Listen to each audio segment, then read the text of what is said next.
Bonjour, bonjour, bonjour. Nous sommes dans notre émission, dans notre série des enseignements sur le leadership, taillé à la manière de Jésus-Christ, leader par excellence. Et aujourd'hui, nous allons parler sur les 7 règles de communication. Les 7 règles de communication pour bien réussir ton leadership. La première règle n'est autre que posséder un message précis à transmettre. Si tu veux réussir dans tout leadership, il faut posséder un message précis à transmettre. Voilà pourquoi la Bible même déclare: la vision que tu as, écris-le, grave-le sur la pierre. Tu ne peux pas réussir dans ta vision, tu ne peux pas réussir ce que tu es en train de faire si tes collaborateurs ne perçoivent pas les messages précis que tu les transmets. Je vais aller dans la Bible, nous allons voir une expérience ici. Le jeune Samuel, nous sommes dans 1 Samuel 3, premier verset, nous allons descendre, je crois, jusqu'à...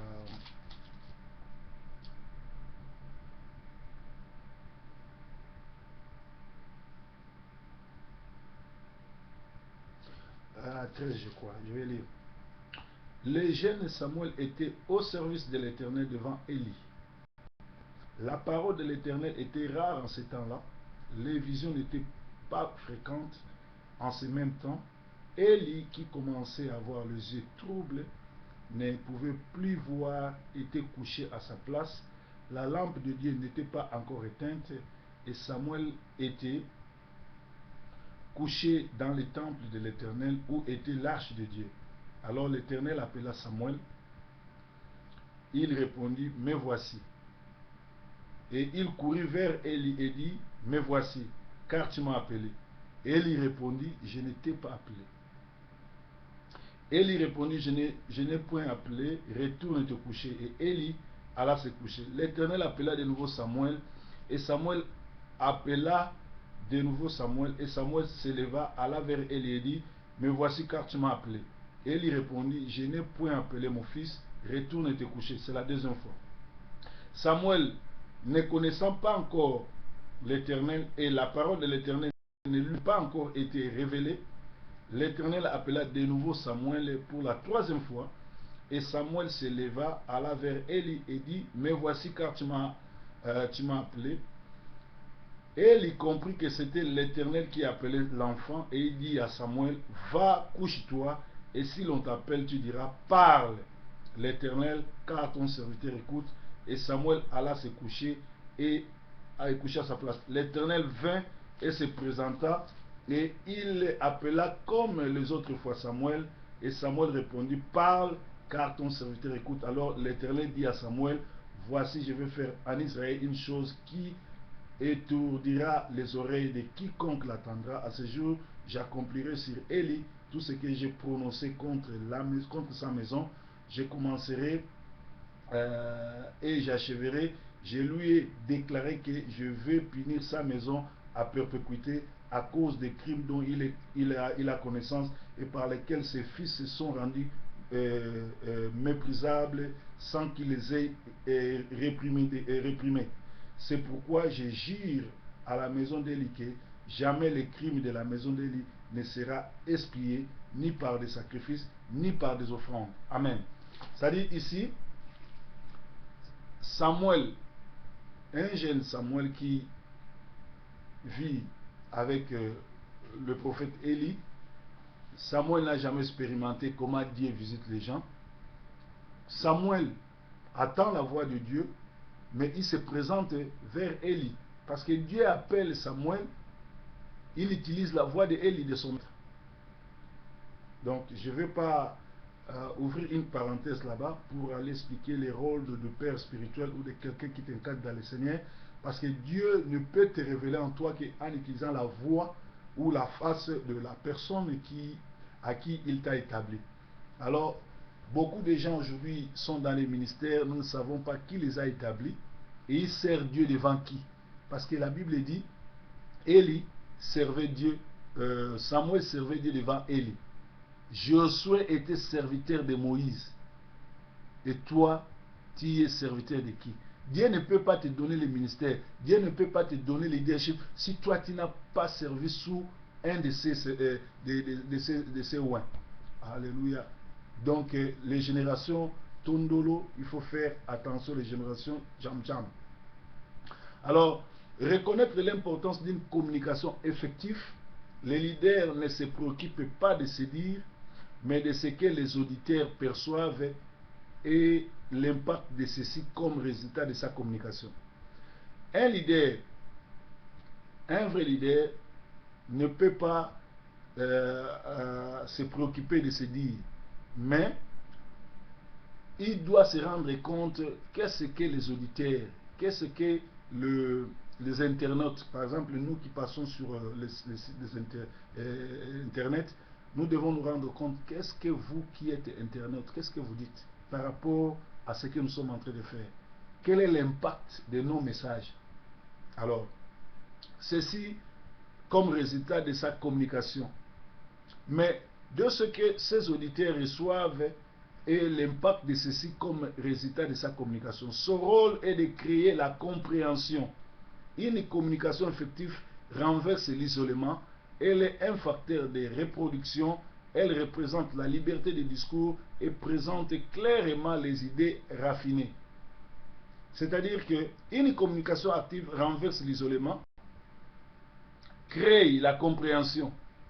Quand l'auditeur arrive pour parler à son auditoire, est-ce qu'il se rend compte de l'impact de son message?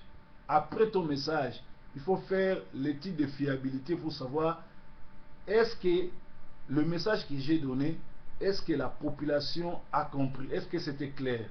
Parce que si il y a la compréhension, les résultats de sa communication, cela créera la compréhension, et cette compréhension pour nous qui sommes de l'évangile peut amener quelqu'un à se repentir, amener quelqu'un à recevoir Jésus-Christ, amener quelqu'un à regretter tout ce qu'il a fait comme bêtise ou comme banditisme. Deuxième règle, connaître son auditoire, connaître son auditoire. La fondation sur laquelle vous bâtissez les autres règles de communication, c'est la connaissance de l'auditoire. Vous devez étudier ses caractéristiques démographiques, connaître son environnement, connaître l'attitude des membres de l'auditoire vis-à-vis du sujet à présenter et connaître leurs attitudes vis-à-vis de vous-même. Nous qui sommes des pédagogues, quand on allait enseigner, par exemple, moi j'ai enseigné à l'école primaire, 5e et 6e primaire chez nous au pays. Donc il faut connaître ton auditoire. Il faut voir le membre de l'auditoire vis-à-vis du sujet, l'intérêt du membre de l'auditoire vis-à-vis du sujet qu'il est en train d'adopter. Voilà pourquoi chez nous, avant de commencer une leçon, on appelait ça la matière didactique. C'est-à-dire tu veux parler du poulet ou bien du coq, tu leur demandes est-ce que vous pouvez me citer tous les animaux ou bien tous les oiseaux qui volent?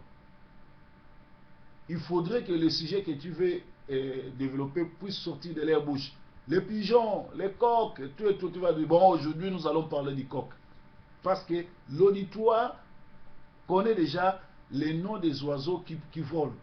Les noms des oiseaux qui ont des plumes, qui volent. Alors, tu entres maintenant sur le sujet du jour. Alors, il y a encore, il faut connaître leur attitude vis-à-vis de vous-même. Quand tu enseignes des gens, quand tu leur parles, il faut voir maintenant leur attitude. Est-ce qu'ils vous reçoivent, vous la personne qui parle? Est-ce qu'ils vous acceptent comme tel? Est-ce qu'ils veulent que vous puissiez leur parler?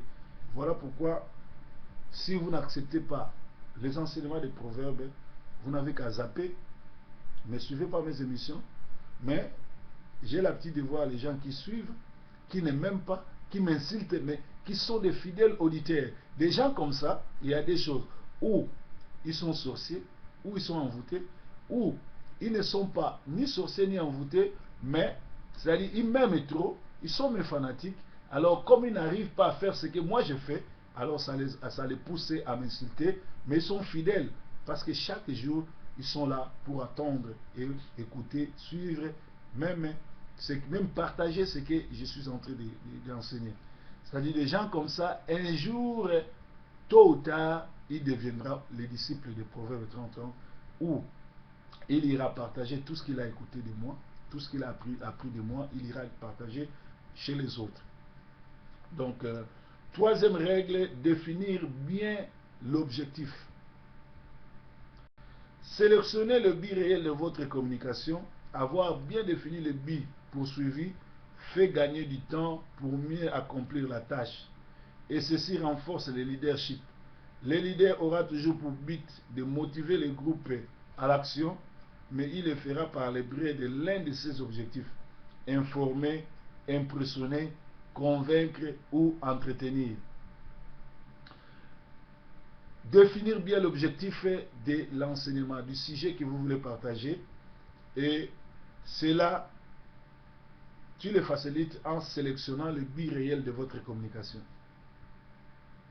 Par exemple, si je vous parle sur les 7 règles de communication, c'est pour que le leadership puisse avoir un succès. Parce qu'il y a d'autres leaders qui ne savent pas communiquer. Un leader ne peut pas prendre l'autorité d'un père. Quand tu diriges les gens à l'église, dans la société ou dans un parti politique, vous ne devez pas gronder sur eux comme si vous étiez leur père. Moi, je peux accepter que mon père me gronde, mais je ne peux pas accepter que mon PDG puisse me gronder comme son fils.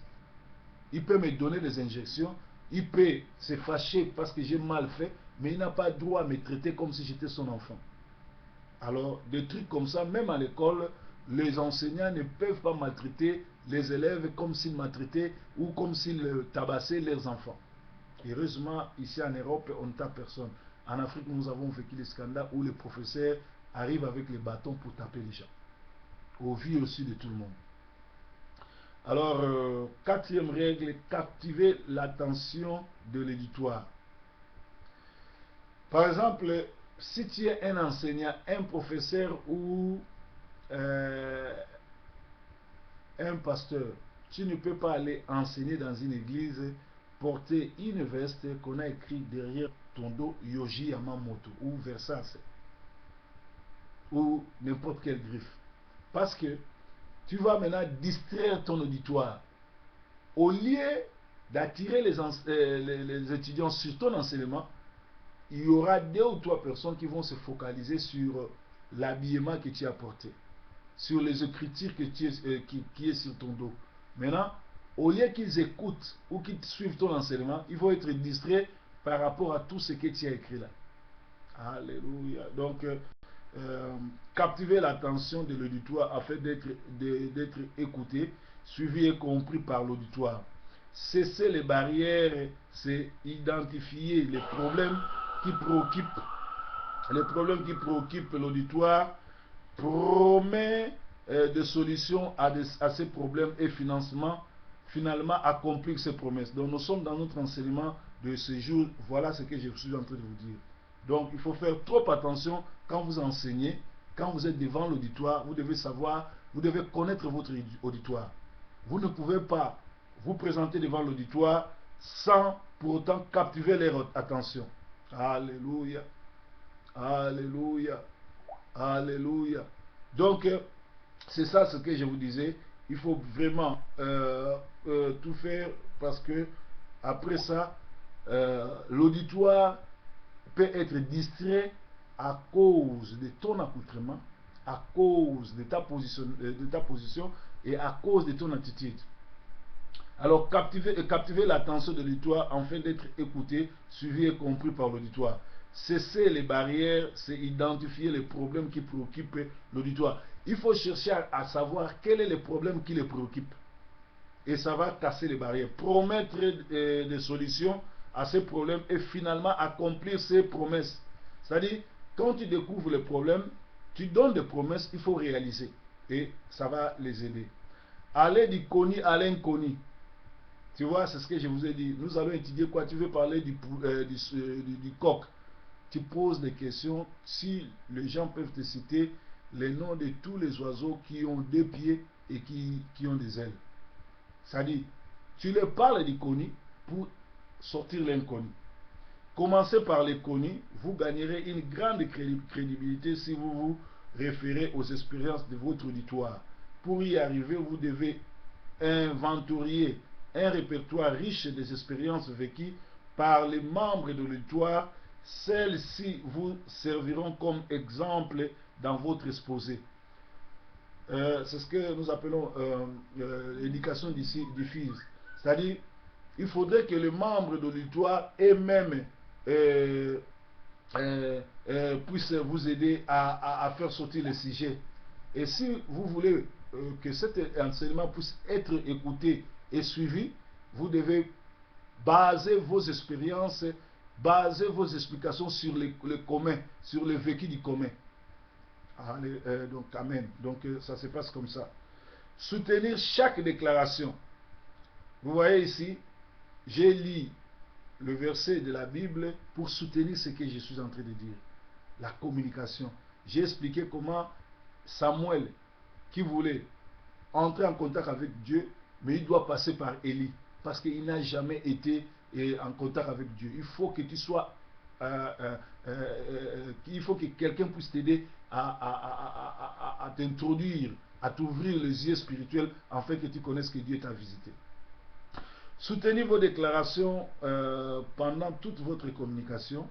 Les idées abstraites ne captivent pas l'auditoire. Toutes ces idées abstraites et toutes vos déclarations doivent être soutenues, justifiées et vivifiantes à travers l'illustration. L'illustration, c'est ce que je vous ai illustré tout à l'heure.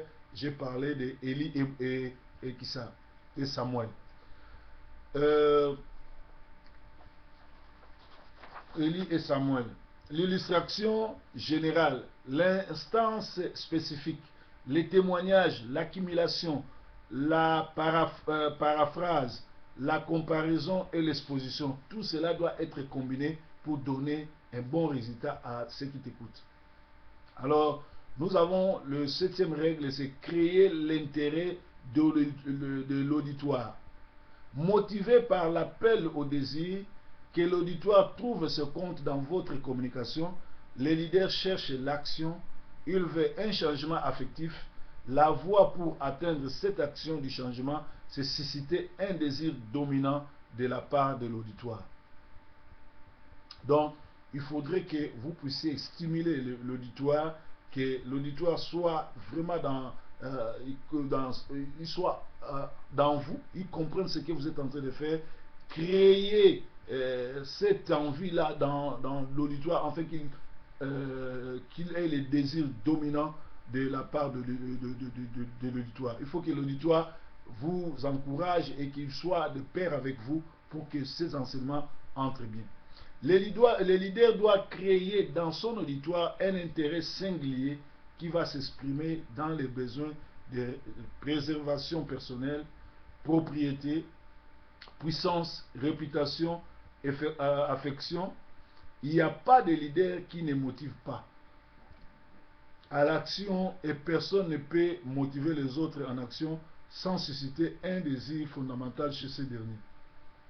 Donc tu ne peux pas motiver les autres en action si tu ne suscites pas un désir fondamental chez ces derniers.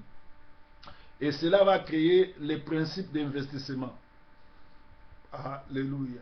Donc c'est ça. Donc je vous ai parlé sur les règles de communication. Il faut bien se communiquer. Il faut que l'auditoire puisse avoir de l'intérêt de ce que vous êtes en train de dire. Tout cela, les leaders ne peuvent pas être préoccupés de ce qu'ils disent, c'est-à-dire tout ce que tu veux dire, il faut que ça soit bien préparé, précise, et quand tu le donnes, tu vivras l'impact de ton message. Nous avons des gens qui arrivent dans l'auditoire, ils veulent seulement que les gens disent Amen, Alléluia, Amen, et ils crient, ils croient que crier c'est prêcher. Non. Crier ce n'est pas prêcher. Prêcher c'est révéler les choses cachées. Par exemple, dans Apocalypse, il n'y a que des révélations sur révélations. C'est-à-dire, si tu ouvres l'Apocalypse, tu dois déchiffrer, tu dois décortiquer les messages cachés. Voilà pourquoi la plupart des pasteurs, des prédicateurs n'osent pas s'hasarder d'aller ouvrir l'Apocalypse, parce que dans l'Apocalypse, il n'y a que des révélations, il n'y a que des choses cachées, où si tu n'as pas l'Esprit de Dieu, tu ne peux pas t'hasarder d'aller là-bas. Voilà pourquoi il faut posséder un message précis à transmettre. Si tu n'as pas de message, Jean-Baptiste avait un message, avait son lien, avait son accoutrement. C'est-à-dire, Dieu, pourquoi on nous appelle des messagers? Parce que Dieu, avant qu'il t'appelle, il te prépare, il te donne le message, il te dit, va dire ceci à mon peuple. Que ce soit Moïse, que ce soit Élie, que ce soit Jacob, tous ces anciens-là, Dieu s'est manifesté à eux, Dieu les a donné un message. Alors, un leader sans message, c'est comme une flûte qui n'a pas de son. Je vous ai dit tout à l'heure. C'est-à-dire, chaque message doit avoir la précision et comment comment les transmettre. Par exemple, tu ne peux pas venir parler des chaussures là où il y a des gens qu'on a amputés des pieds. C'est-à-dire, ça sera comme si tu les insultais. Tu ne peux pas venir parler de voyager ou de conduire là où les gens sont aveugles. Les gens qui ne voient pas, tu ne peux pas venir leur parler que Dieu va vous bénir, vous allez conduire, vous allez tout et tout. Non, non, non. Ces gens-là ont besoin de voir, c'est-à-dire, si tu veux attirer leur attention, commence à faire les miracles afin que Dieu puisse leur ouvrir les yeux. Le message doit être approprié. Chaque message doit être pour un but quelconque. Aujourd'hui, il y a des gens qui ne veulent plus parler sur la repentance et pourtant, les gens ne peuvent pas être sauvés s'il n'y a pas la repentance. Nous voulons que les gens puissent hériter le royaume du ciel. Nous voulons rencontrer les gens au ciel. Commençons par leur parler de la repentance. Voilà pourquoi je vais parler maintenant sur la repentance. Les deux dernières vidéos que je vais faire, ça sera sur la repentance. Nous voulons que les gens aillent au ciel. Nous voulons que les gens donnent leur vie au Seigneur. Présentez l'évangile de la repentance.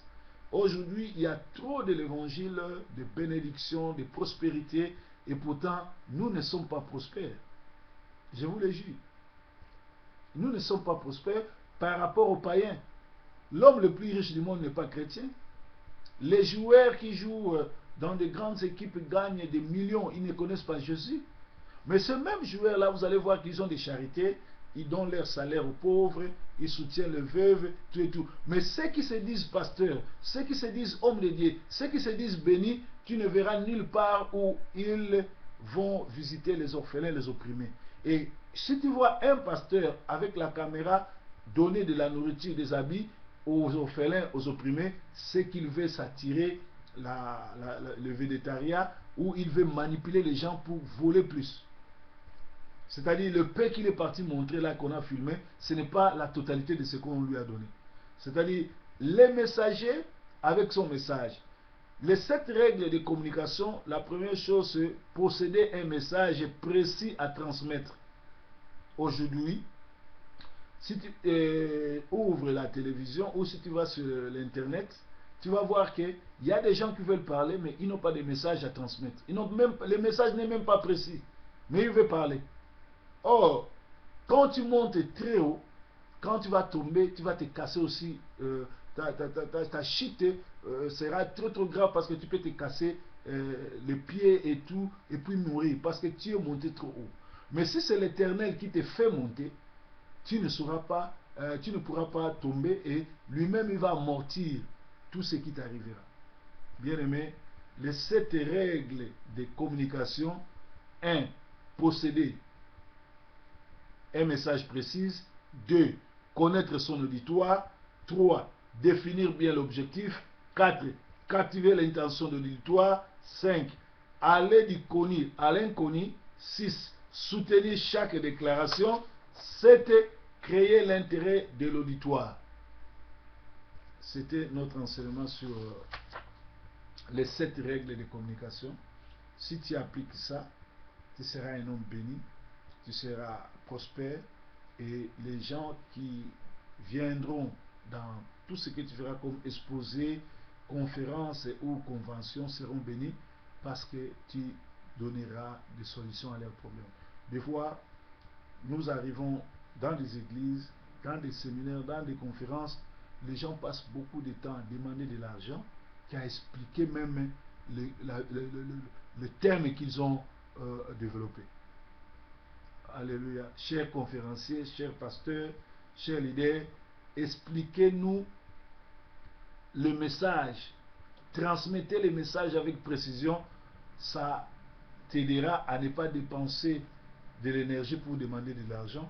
Quand les gens comprennent très bien le message, le Seigneur touchera leur cœur pour venir bénir l'œuvre de Dieu, pour venir soutenir la vision, pour venir soutenir ce que tu es en train de faire. Mais beaucoup de gens, ils n'ont pas un message précis à transmettre, mais ils veulent se mettre debout devant l'auditoire. Il y a un pasteur africain qui est arrivé en France. Alors, au lieu de se renseigner, il ne s'est pas renseigné. Il arrive, il voulait impressionner dans la salle. Il arrive d'abord en retard. Puis, quand on lui donne la parole, il dit, excusez-moi, c'était à Paris. Il dit, excusez-moi, parce que je suis arrivé en retard, parce que je suis arrivé avec mon jet. Et à Roissy Charles de Gaulle, il y avait un problème, on me faisait attendre pour le parking.